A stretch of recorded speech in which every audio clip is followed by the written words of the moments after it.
모두가 건강해지는 그날까지 여자여 운동하라 모티베이터 고민수입니다.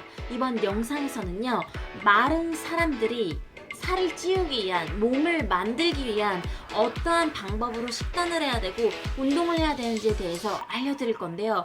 어떤 분들은 고민수 너가 어떻게 알아 그걸. 저는 항상 이 정확하고 과학적에 근거하면서도, 그리고 그것이 어느 정도 입증이 된 그러한 이론을 혹은 그러한 경험을 여러분들한테 공유를 해드리는 것을 가장 중요시 하는데요. 저는 사실적으로 마른 사람이 아니에요. 저는 어릴 때부터 항상 먹는 거 좋아했고 많이 먹고 좀 퉁퉁했고 이렇기 때문에 제가 그것에 대해서 정확하게 말씀을 드릴 수 없습니다. 그래서 저의 친척 오빠 한때 180이거든요, 키가. 근데 키가 몸무게가 53kg였어요. 어릴 때부터 저랑 동갑내기인데 너무 말랐어. 그래서 180에 53이니까 얼마나 왜소했겠어요. 근데 지금은요, 이 오빠가 85까지 자그만치 30kg를 체중을 불리는데 단순히 돼지가 된 게 아니고 이제 근육으로 만들어서 완전 몸짱에 등극을 하게 된 이야기를 해드리려고 합니다. 그분을 인터뷰하고, 그리고 제가 여지껏 그런 만났던 회원들과 그런 것들을 비교 분석을 해서 이 영상을 준비하였습니다. 그래서 제가 이걸 사실 인터뷰를 하면서 되게 흥미로웠던 게 사람이 너무 다른 거예요. 그러니까 저 같은 경우는 먹는 게 너무 좋아. 막 먹는 거 행복하고 먹는 즐거움으로 살아가서 오히려 이제 이걸 대부분의 사람들은 이 식욕을 어떻게 없앨까 고민하는데, 반면 살이 안 찌시는 분들은요, 왜소하신 분들은 그게 너무 스트레스인 거예요. 그래서 제 강의에 오셨던 석하님도 저한테 마른 체질이다, 살이 너무 찌고 싶은데 어떻게 될지 모르겠다라고 하는 이야기를 하셨습니다. 많은 분들이, 사실 마른 분들은 그런 고민을 하고 있으실 텐데요. 이 영상 보시고 오늘 해결해 가시길 바랍니다. 먼저 이 마른 사람의 특징에 대해서 이 분이 얘기를 했어요. 민수야, 마른 사람은 중요한 게 되게 예민해. 스트레스를 많이 받고 예민해서 그런 성격적인 부분으로 에너지가 다 가. 그렇기 때문에 이분들은요, 입이 되게 좀 짧죠. 평소부터 많이 먹질 않아요. 그래서 어떻게 해야 되냐? 먹어야 되는데 이게 잘 못 먹는 사람한테 확 먹으라 그러면 당연히 못 먹겠죠. 그냥 세네 숟가락 더 먹어라. 한 끼를 먹을 때 3, 4숟가락을 더 먹는 것을 목표로 했다고 합니다. 이게 몸무게가 사실 30kg가 됐는데 5년이 걸렸는데요. 중요한 게 이제 3개월 동안은 얼마 크지도 않고 금방 빠진다고. 몸을 만드는 것도 똑같습니다. 3개월 동안은요, 절대 근육이 막 생기지 않아요. 오래 걸리는 거예요. 근질이 좋아진다, 근육이 붙는 건 시간이 걸리기 때문에 살을 빼는 사람도 몸을 만들려는 사람도 항상 그 점을 명시해야겠습니다. 그래서 이분이 되게 했던 얘기 중에 기억에 남는 게, 많은 사람들이 살찌려면 뭐 햄버거, 피자, 군것질 막 아무거나 해. 그 소리 절대 다 듣지 마. 그냥 기본적으로 일반식 해. 그냥 아침, 점심, 저녁 3끼 먹되 3, 4숟가락만 더 먹는 것에서 시작을 하고, 군것질을 절대 안 하는 게 중요하다고 해요. 그리고 간식을 먹는 게 굉장히 중요한데, 그 간식 먹었을 때 몸이 많이 자랐다고 합니다. 그분이 먹은 건요, 바로 고구마인데요. 고구마가 아무래도 퍽퍽하다 보니까 방건조로 된 이렇게 포장된 것이 파는데, 아무래도 일반인 분들은 이것을 고구마를 찌고 가지고 다니고 이러기 어려우니까 이 반건조 마트에서 팔잖아요. 그것을 200ml나 100ml 되는 이거 조그만 거 말고 약간 큰 거를 하루 동안 다 먹는 게 목표였다고 합니다. 그런데 중요한 건 그렇게 간식을 챙겨 먹으면서 그 고구마를 봉지에, 정말로 거짓말 아니고 차에다 맨날 들고 다닌 걸 제가 알아요. 제가 산 증인입니다. 그래서 끊임없이 먹었던 게 기억이 나요. 그래서 그분이 얘기했던 건 흰밥도 상관없고, 제가 이제 현미밥을 좀 먹으면 어떠냐 그랬더니 현미밥은 목 넘김이 안 좋다는 거예요. 그래서 먹는 즐거움이 초반에는 필요하기 때문에 그냥 흰쌀밥도 괜찮으니까 먹어라. 그냥 밑반찬에다 해서 먹는 게 중요하다. 그래서 저도 또한 되게 신기했던 게, 저는 현미밥이 더 좋거든요. 그 씹히고 약간 그 꼬들꼬들한 걸 좋아하는데, 많은 분들이 현미밥을 싫어한다고 해서 의문이었습니다.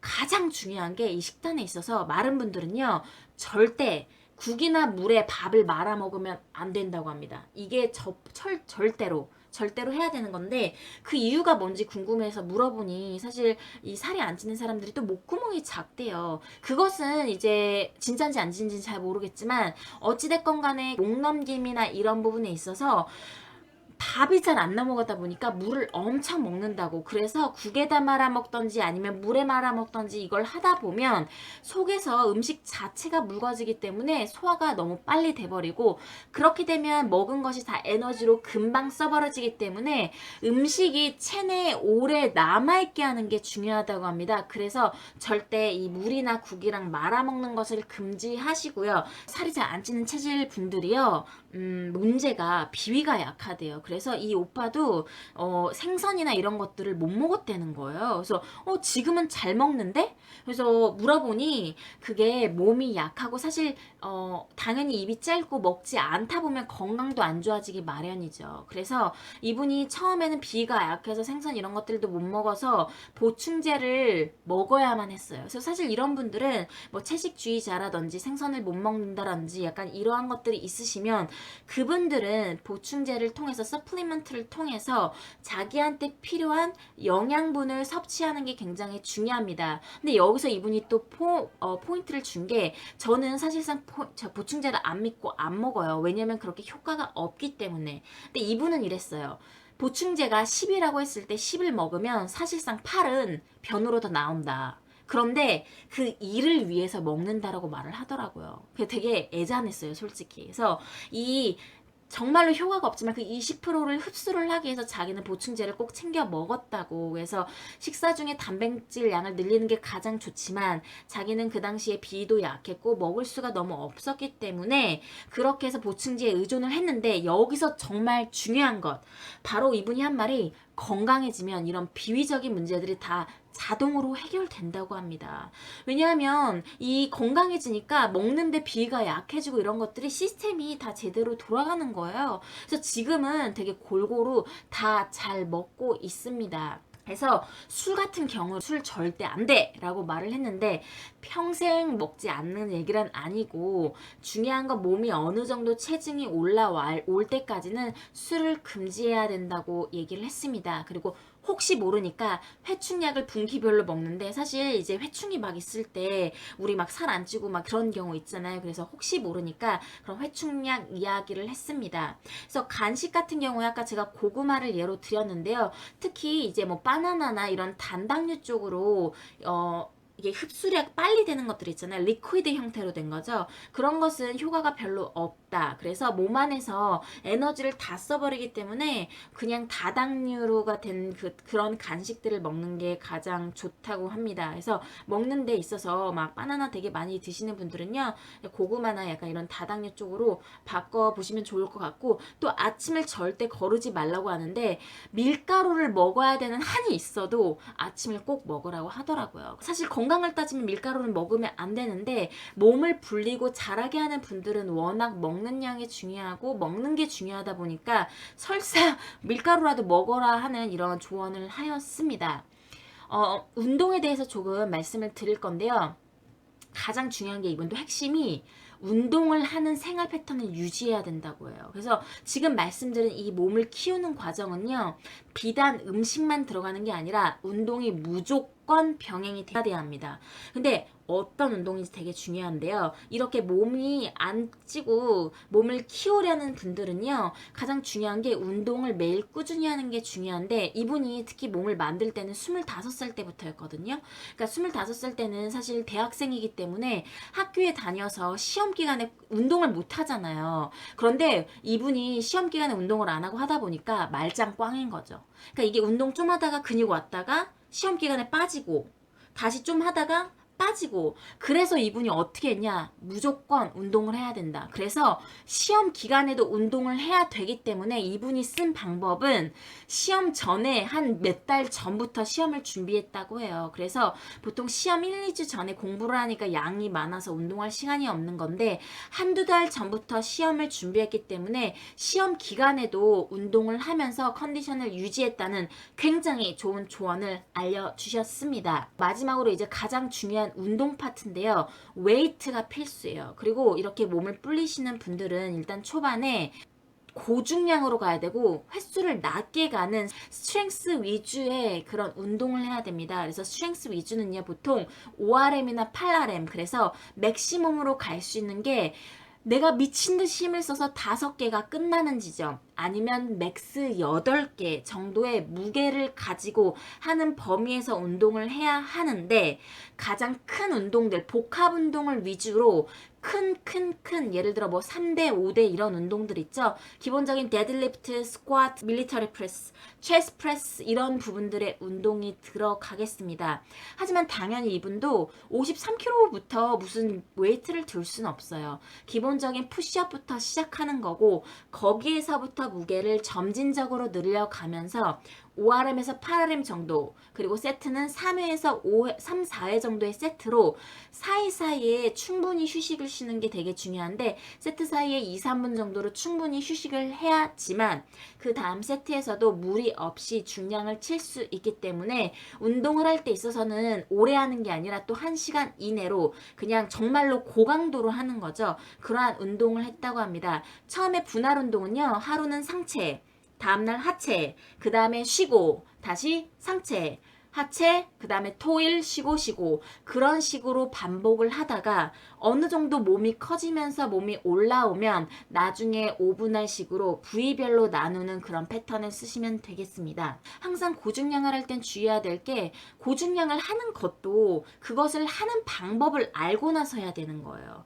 고로 기본적인 바디웨이트로 하면서 내가 어떻게 하는지 모르면 절대 효과가 없기 때문에, 여러분들이 중량을 무작정 몸을 키우기 위해서 중량을 치는 것보다 더 중요한 건 자세가 제대로 되고 제대로 할 수 있는 상태, 그 다음에 무게를 올려야지만 부상이 없이 여러분들이 몸을 만들 수 있게 됩니다. 그래서 정체기가 오게 되면 그런 식으로 분할이나 패턴을 바꿨다고 하고요. 결국 힘과 그렇게 근육, 힘 이런 쪽에 포커스를 둬서 운동을 했다고 합니다. 그래서 한 2, 3년이 걸렸대요. 몸이 커지는 데까지. 그 후부터 2, 3년이 지나고 나서 몸이 어느 정도 커지고 이제 5일식으로 5일내 5분할로 나가서 몸을 좀 스커프팅하는 그런 과정을 겪었다고 합니다. 근데 제가 이 인터뷰를 통해서 가장 정말로 감동 있었던 게 뭐냐면요, 바로 이거예요. 그 전과 후의 가장 큰 차이점을 물어보니까, 사실 말랐을 때는요, 성격 자체가, 이건 본인이 얘기한 거예요. 제가 얘기한 게 아니라, 워낙 마르고 성격이 예민하다 보니까 되게 야비하고 얍삽한 성격을 가졌다고 해요. 정말 그게 마르기 때문에 그것이 연관이 있는지는 모르겠으나 그분은 자기 자신이 그래요. 그래서 자기가 소심도 하고 말랐을 땐 야비하고 했었는데, 몸이 바뀌니까 이게 생각이 굉장히 긍정적으로 바뀌기 시작했다.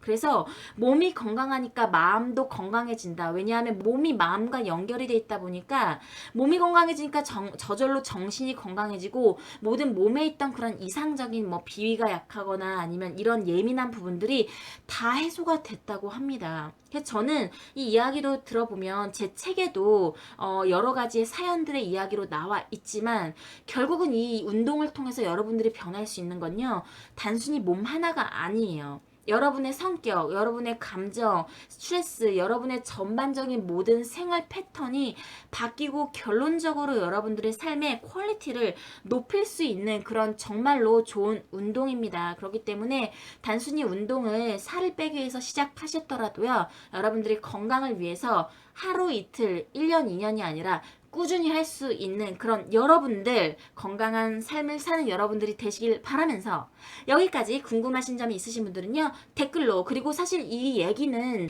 많은 분들을 인터뷰하면서 저의 그런 지식과 그리고 트레이닝법과 합해서 여러분들한테 조언을 드리는 거기 때문에 어느 정도는 개인의 차가 있습니다. 혹시 이 영상을 보시는 분들 중에서요, 말을 갖다가 자기가 경험하신 분 있으면 자신의 스토리를 공유해 주시면 이 영상을 보시는 많은 분들한테 도움이 될 것 같습니다. 네, 시청해주신 여러분들 감사드리고요. 저는 여기까지 여러분들의 모티베이터 고민수였습니다. 다음 영상에서 뵐게요. 바이.